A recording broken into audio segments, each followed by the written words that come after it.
Hi hello friends, എല്ലാ കൂട്ടുകാർക്കും good morning, ശുഭദിനം നേർന്നുകൊണ്ട് ഇന്നത്തെ എപ്പിസോഡിന്റെ റിവ്യൂയിലേക്ക് കടന്നാലോ. അങ്ങനെ നമ്മുടെ അഞ്ജലിയുടെ കയ്യിൽ ഫോൺ ഇരിക്കുന്ന സമയത്ത് തന്നെ ശ്യാം വിളിക്കുക കേട്ടോ.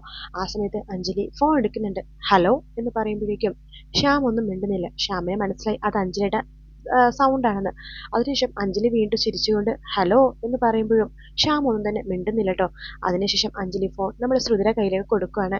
എന്റെ സൗണ്ട് കേട്ടതുകൊണ്ടാന്ന് തോന്നുന്നു നിന്റെ ആളൊന്നും സംസാരിക്കുന്നില്ല എന്ന് പറഞ്ഞിട്ട് ഫോൺ ശ്രുതിയുടെ കയ്യിലേക്ക് കൊടുക്കുക. ശ്രുതി അപ്പോൾ ഫോൺ വെച്ചിട്ട് ഹലോ എന്ന് പറയുമ്പോഴേക്കും ഹലോ ശ്രുതി, ആരാ ശ്രുതി ഫോൺ എടുത്തത് എന്ന് ശ്യാം ചോദിക്കുകയാണ്. ആ സമയത്ത് ശ്രുതി പറയുന്നുണ്ട് അത് ഇവിടുത്തെ അഞ്ജലി മേഡം ആണ്. ഓ അതെയോ, ശ്രുതി ഞാനിപ്പോൾ വിളിച്ചതേ നമുക്ക് നാളെ വൈകുന്നേരം ഒന്ന് ഔട്ടിങ്ങിന് പോയാലോ എന്ന് ചോദിക്കുകയാണ്. ശ്രുതി ഒന്നും മിണ്ടാതിരിക്കുമ്പോഴേക്കും ശ്യാം പറയുന്നുണ്ട് എന്നെ തെറ്റിദ്ധരിക്കല്ലേ ശ്രുതി, അമ്മായിയുടെയും അമ്മയുടെയും നിർബന്ധമാണ്, നമ്മൾ തമ്മിൽ മനസ്സ് തുറന്ന് സംസാരിക്കണോ അത്രേ, അതുകൊണ്ടിട്ടാണ്. കേട്ടപ്പോൾ എനിക്കത് നല്ലൊരു അഭിപ്രായമായിട്ട് തോന്നി. താൻ എന്ത് പറയുന്നു അത് ഞാൻ നോക്കട്ടെ സർ. ശരി സർ എന്ന് പറഞ്ഞിട്ട് നമ്മുടെ ശ്രുതി ഫോൺ വെക്കുക കേട്ടോ. ഫോൺ വെച്ച് കഴിയുമ്പോഴേക്കും ശ്രുതി നമ്മുടെ അശ്വിൻ്റെ മുഖത്തേക്ക് നോക്കുമ്പോൾ അശ്വിൻ ശ്രുതിനെ തന്നെ നോക്കിക്കൊണ്ടിരിക്കുകയാണ്. അഞ്ജലിയും ലാവണ്യം ശ്രുതിനെ കളിയാക്കുന്ന പോലെ ചിരിക്കുന്നുണ്ട്. അതിനുശേഷം അഞ്ജലി പറയുന്നുണ്ട് വാ ശ്രുതി, ദേ മുത്തശ്ശി നിന്നെ അന്വേഷിക്കുന്നുണ്ട് കേട്ടോ എന്ന് പറഞ്ഞിട്ട് ശ്രുതിനെ വിളിച്ചിട്ട് നമ്മുടെ മുത്തശ്ശിയുടെ അടുത്തേക്ക് പോകുവാണ്. അപ്പോഴേക്കും മുത്തശ്ശി ശ്രുതി മോളെ ഇങ്ങോട്ട് വാ ചോദിക്കട്ടെ എന്ന് പറയുകയാണ്. അല്ല, നിന്നെ കല്യാണം കഴിക്കാൻ പോകുന്ന ആളുടെ പേരെന്താ എന്ന് ചോദിക്കുമ്പോഴേക്കും ശ്രുതി പറയുന്നുണ്ട് ശ്യാം സർ ഇത് പറയാണ്. മനോരമ പൊട്ടിച്ചിരിക്കുകയാണ്. അത് കൊള്ളാലോ, ശ്യാമോ, ഇവിടുത്തെ മരുമകന്റെ അതേ പേര് തന്നെയാണല്ലോ നിന്റെ കെട്ടാമോണ ചെക്കനും. അല്ല, ഈ ശ്യാം എന്ന് പറയുന്നത് ശ്രുതി നിന്റെ വീട്ടിലെ ആ പെയിൻ ഗസ്റ്റ് ആയിട്ട് നിൽക്കുന്ന ആ പയ്യനാണോ എന്ന് അഞ്ജലി ചോദിക്കുമ്പോൾ അതെ മേഡം. അപ്പോഴേക്കും മനോരമ പറയുന്നുണ്ട് ഓ അപ്പൊ അങ്ങനെ വരട്ടെ കാര്യങ്ങൾ, അപ്പോൾ പെയിൻ ഗസ്റ്റ് ആയിട്ട് വന്ന ആളെ കറക്കി വീഴ്ത്തിയതായിരിക്കും അല്ലേ കീറസാരിക്കാരി നീ എന്ന് പറയുമ്പോൾ ശ്രുതി ഒന്നും മിണ്ടുന്നില്ല കേട്ടോ. അപ്പോഴേക്കും മനോരമ പറയുന്നുണ്ട് ഓ ഈ ബുദ്ധി നിന്റെ ചേച്ചിക്ക് തോന്നിയായിരുന്നെങ്കിലോ എന്നിങ്ങനെ പറയാണ്. അപ്പോഴേക്കും അഞ്ജലി മുത്തശ്ശി മനോരമയുടെ മുഖത്തേക്ക് നോക്കുമ്പോൾ പിന്നെ മനോരമ ഒന്നും മിണ്ടുന്നില്ല. ശരി മാഡം എന്ന് പറഞ്ഞിട്ട് നമ്മുടെ ശ്രുതി അവിടെ നിന്ന് അപ്പുറത്തേക്ക് അങ്ങോട്ട് പോകുക കേട്ടോ. പോയി കഴിയുമ്പോഴേക്കും നമ്മുടെ അശ്വിനാണ് കാണിക്കുന്നത്. അശ്വിൻ വളരെ ദേഷ്യത്തോടു കൂടി തന്നെ അവിടെ ഉണ്ടായിരുന്ന പൂവൊക്കെ എടുത്തിട്ട് ഇങ്ങനെ പറിച്ചിങ്ങനെ കത്രിക കൊണ്ട് ഇങ്ങനെ മുറിച്ച് കളയുക കേട്ടോ.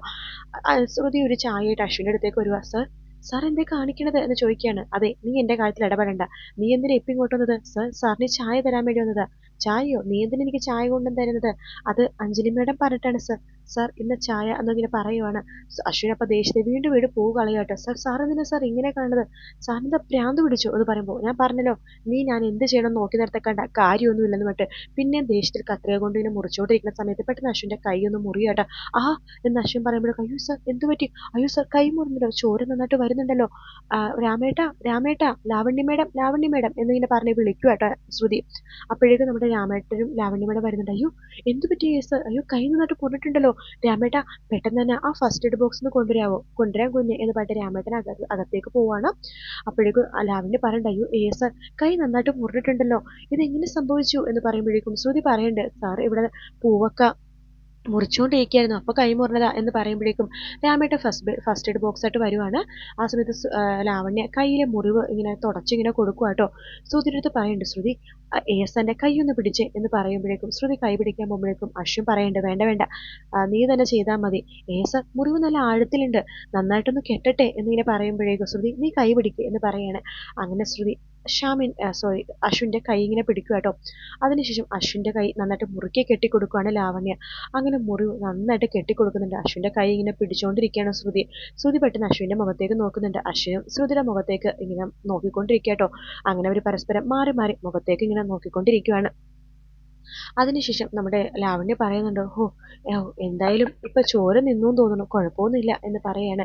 അതിനുശേഷം ലാവണ്യ നമ്മുടെ അശ്വിന് ഒരു ഉമ്മ കൊടുക്കുന്നുണ്ട് കേട്ടോ. അത് കാണുമ്പോഴേക്കും ശ്രുതിക്ക് വല്ലാത്ത പോലെ തോന്നുവാണ്. അശ്വിൻ പെട്ടെന്ന് എഴുന്നേറ്റിട്ട് ലാവണ്യനെ കെട്ടിപ്പിടിക്കുകയാണ്. അതിനുശേഷം ലാവണ്യ ചോദിക്കുന്നുണ്ട് അല്ല സാർ ഞാനൊരു കാര്യം ചോദിച്ചോട്ടെ, നിന്റെ എൻ്റെ വിവാഹ നിശ്ചയം ഉറപ്പിച്ചതിന് ശേഷം നിന്റെ മുഖത്ത് ഒരു സന്തോഷമില്ലല്ലോ, അതെന്തുകൊണ്ടാന്ന് ചോദിക്കുമ്പോൾ അത് നിനക്ക് വെറുതെ തോന്നണതാ. എൻ്റെ തോന്നലൊന്നുമല്ല, നിനക്ക് എന്തോ ഒരു സന്തോഷക്കുറവ് പോലെ, എന്തിനും കുഴപ്പമുണ്ടോ എന്ന് ചോദിക്കുമ്പോൾ അങ്ങനെയൊന്നുമില്ല, അല്ലെങ്കിലും ഒരാളുടെ മുഖം നോക്കിയിട്ട് മനസ്സിലുള്ള കാര്യം മനസ്സിലാക്കാനൊന്നും പറ്റില്ലല്ലോ. അങ്ങനെ നീ പറയല്ലേ സാർ, മുഖം മനസ്സിന്റെ കണ്ണാടിയാണെന്ന് പറയാറില്ലേ. അങ്ങനെയൊന്നും അല്ല ലാവണ്യ, എല്ലാവരുടെ മുഖം നോക്കി മനസ്സിലുള്ള കാര്യങ്ങളൊന്നും മനസ്സിലാക്കാൻ പറ്റില്ല. എനിക്ക് സന്തോഷമാണ്, എനിക്കൊരു കുഴപ്പമില്ല എന്ന് പറയുമ്പോഴേക്കും ലാവണ്യ അങ്ങനെ കെട്ടിപ്പിടിക്കുക കേട്ടോ അശ്വിന. അത് കാണുമ്പോഴേക്കും ശ്രുതി മുഖം അങ്ങോട്ട് തിരിച്ചു കളയുവാണ്. ശരിയായ സാർ എന്ന് പറഞ്ഞിട്ട് ലാവണ്യ തിരിഞ്ഞിട്ട് ശ്രുതിയെടുത്ത് പറയുന്നുണ്ട് ശ്രുതി അതെ നിന്റെ ആളായിട്ട് നിനക്കിതുപോലെ തന്നെ റൊമാൻസ് ഒക്കെ ആവാൻ കേട്ടോ എന്ന് പറയാണ്. കേട്ടോ സാർ, ഇവളെ നാളെ ഡേറ്റിങ്ങിന് പോവാ ഇവളുടെ ആളായിട്ട്, അതിനാ ആള് വിളിച്ചത് എന്ന് പറയാണ്. അപ്പോഴേക്കും നമ്മുടെ ശ്രുതിയുടെ മുഖത്തേക്ക് നമ്മുടെ അശ്വിനൊന്ന് നോക്കുന്നുണ്ട്. അതിനുശേഷം ലാവണി അവിടെ നിന്ന് പോവുകയാണ്. തൊട്ടു പിന്നാലെ ശ്രുതിയും പോകുന്നുണ്ട്. ശ്രുതിനെ അശ്വിനൊന്ന് വിളിക്കുകയാണ്. ശ്രുതി, നീ അവിടെ നിന്നേ എന്ന് പറഞ്ഞ് വിളിക്കുന്നുണ്ട്. എന്താ സർ എന്ന് ചോദിക്കുമ്പോൾ, അല്ല, ഞാൻ നിനടുത്തൊരു കാര്യം പറയാൻ മറന്നു. എൻ്റെ എൻഗേജ്മെന്റ് ഉറപ്പിച്ച സമയത്ത് നിനക്ക് എന്നോട് കൺഗ്രാറ്റ്സ് പറയാൻ പറ്റിയിട്ടില്ല. നിന്റെ എൻഗേജ്മെന്റ് ഉറപ്പിച്ചപ്പോഴും എനിക്ക് കൺഗ്രാറ്റ്സ് പറയാൻ പറ്റിയില്ല. എന്തായാലും ഞാൻ അതിവിടെ തിരുത്തുവാണ്. കൺഗ്രാറ്റുലേഷൻ, എൻ്റെ മനസ്സ് നിറഞ്ഞ അഭിനന്ദനങ്ങൾ എന്ന് പറയുകയാണ്. ആ സമയത്ത് ശ്രുതി ഒന്നും ചിരിക്കാണ്ടിരിക്കുമ്പോൾ അശ്വിൻ ചോദിക്കണ്ടേ, അല്ല, നിന്റെ മുഖത്തൊരു സന്തോഷമില്ലല്ലോ, എന്തു പറ്റി? നീ വിചാരിച്ചത്ര പണക്കാരനല്ലേ നിന്നെ കല്യാണം കഴിക്കാൻ പോകുന്ന ആളോ? ഓ, ആയിരിക്കില്ല, അതുകൊണ്ടിട്ടായിരിക്കും നിനക്ക് ഇത്ര വിഷമം, ഇനി മാറ്റിയെടുക്കാനും പറ്റില്ലല്ലോ എന്ന് പറഞ്ഞിട്ട് അശ്വിൻ ഒന്ന് പുച്ഛിക്കുവാട്ടോ. അത് കേൾക്കുമ്പോഴപ്പോൾ ശ്രുതിക്ക് ഒന്നും കൂടി വിഷമം കൂടുവാണ്. ഇനി ബെറ്റർ ലക്ക് എന്ന് പറയാനും പറ്റില്ല, കാരണം ജീവിതത്തിൽ ഒരിക്കലും നടക്കുന്ന സംഭവമാണ് എന്നല്ലേ നീ പറയണത്. ഹോം എന്ന് പറഞ്ഞിട്ട് ശ്രുതിയുടെ മുഖത്തേക്ക് നോക്കുക. അല്ല, നിന്റെ മുഖത്ത് ഇപ്പോഴും നല്ല വിഷമമുണ്ടല്ലോ. അപ്പൊ ഞാൻ പറഞ്ഞ തന്നെ കാര്യം, നീ വിചാരിച്ചത്ര പണക്കാരനല്ല, നിന്നെ കെട്ടാൻ പോകുന്ന ആളല്ലേ എന്ന് പറയുമ്പോഴേക്കും ശ്രുതി അവിടെ നിന്ന് പോകുവാട്ടോ. ശ്രുതി പോയി കഴിയുമ്പോഴേക്കും അശ്വിന്റെ മുഖമൊക്കെ ഒന്ന് മാറുന്നുണ്ട്. വല്ലാത്ത വിഷമം തോന്നുവാണ് അശ്വിന്. അതിനുശേഷം ശ്യാമിനെ നമ്മുടെ അഞ്ജലി വിളിക്കുകയാണ്. ഹലോ ശ്യാമേട്ടാ. ഹലോ രാജകുമാരി, ഞാൻ അങ്ങോട്ട് വിളിക്കാൻ നിൽക്കുമായിരുന്നു. ഓ, എനിക്ക് തോന്നി ഞാനിങ്ങനെ അങ്ങോട്ട് വിളിക്കുമ്പോൾ ഇതുപോലത്തെ എന്തെങ്കിലും പഞ്ചാര വർത്താനം പറയുന്നു. ഓ, പഞ്ചാര വർത്താനം അല്ലെന്നേ, ശരിക്കും ഞാൻ നിന്നെ അങ്ങോട്ട് വിളിക്കാൻ പോകുമായിരുന്നു. അല്ല, എന്താ രാജകുമാരി? അതെ, നാളത്തെ ദിവസത്തിന്റെ പ്രത്യേകത മറന്നു. നാളത്തെ ദിവസം എന്താ പ്രത്യേകത? അപ്പൊ മറന്നു അല്ലേ? നാളെ എന്ത് തിരക്കുണ്ടെങ്കിലും നമ്മൾ ഔട്ടിങ്ങിന് പോകുമെന്ന് പറഞ്ഞത് മറന്നുപോയോ? ആ, ഓർമ്മയുണ്ട് ഓർമ്മയുണ്ട്, അത് ഞാൻ എങ്ങനെ മറക്കും രാജകുമാരി. ഞാൻ പറഞ്ഞ പോലെ തന്നെ നടക്കും. നാളെ എന്തൊക്കെ പ്രശ്നം ഉണ്ടെങ്കിലും നമ്മൾ ഔട്ടിങ്ങിന് പോയിരിക്കും. ശരി ശ്യാമേട്ട, അത് പറയാൻ വേണ്ടി വിളിച്ചതാ. പിന്നെ വേറൊരു വിശേഷമില്ലല്ലോ അവിടെ എന്ന് ശ്യാം ചോദിക്കുമ്പോൾ അഞ്ജലി പറയണ്ട്, ആ, ഒരു വിശേഷം ഉണ്ട് കേട്ടോ. ഇവിടെ ജോലിക്ക് വരുന്ന ആ ശ്രുതിയില്ലേ, ആ, അവിടെ ജോലിക്ക് വരുന്ന മനസ്സിലായി. അത് ആ, അവളുടെ കല്യാണം ഉറപ്പിച്ചു. ആഹാ, അത് കൊള്ളാലോ, അത് നല്ലൊരു കാര്യമാണല്ലോ എന്ന് ശ്യാം പറയുമ്പോൾ, അല്ല, പയ്യൻ ആരാന്ന് ശ്യാമേട്ടൻ അറിയണ്ടേ? ആ, വേണം. ആരാ പയ്യൻ? തനിക്കറിയാവോ? പിന്നെ അറിയാതെ ശ്യാമേട്ടന് പയ്യന്റെ പേരറിയണോ? അറിയണം എന്ന് പറയുമ്പോ ശ്യാമേട്ടൻ കണ്ണാടിയുടെ മുമ്പിൽ പോയി നോക്ക്, അപ്പ അറിയാം. നീ എന്താ അങ്ങനെ പറഞ്ഞത്? അല്ല, കണ്ണാടിയുടെ മുമ്പിൽ പോയി നോക്കുമ്പോ ശ്യാമേട്ടന് മനസ്സിലാവും. അതെ, കല്യാണം കഴിക്കാൻ വന്ന ആളുടെ പേര് ശ്യാമെന്ന. അവളുടെ വീട്ടിൽ പെയിൻ ഗസ്റ്റ് ആയിട്ട് നിൽക്കുന്ന ഒരാളെ കുറിച്ച് പറയല്ലേ, അയാളാ എന്ന് പറയുമ്പോ ശ്യാമിന് ചിരി വരിക. ഓ, അങ്ങനെയാണല്ലേ, ശരി ശരി രാജകുമാരി, എങ്കിൽ നമുക്ക് അവിടെ വന്നിട്ട് കാണാം എന്ന് പറഞ്ഞിട്ട് ഫോം വെക്കുവാണ്.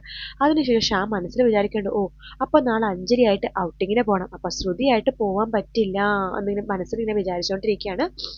രാത്രി ആവുമ്പോഴേക്കും, രാത്രിയല്ല, അതിന് തൊട്ട് മുമ്പ് നമ്മുടെ ആകാശ് നമ്മുടെ പ്രീതിനെ കാണാൻ വേണ്ടി വരുന്നുണ്ട് കേട്ടോ.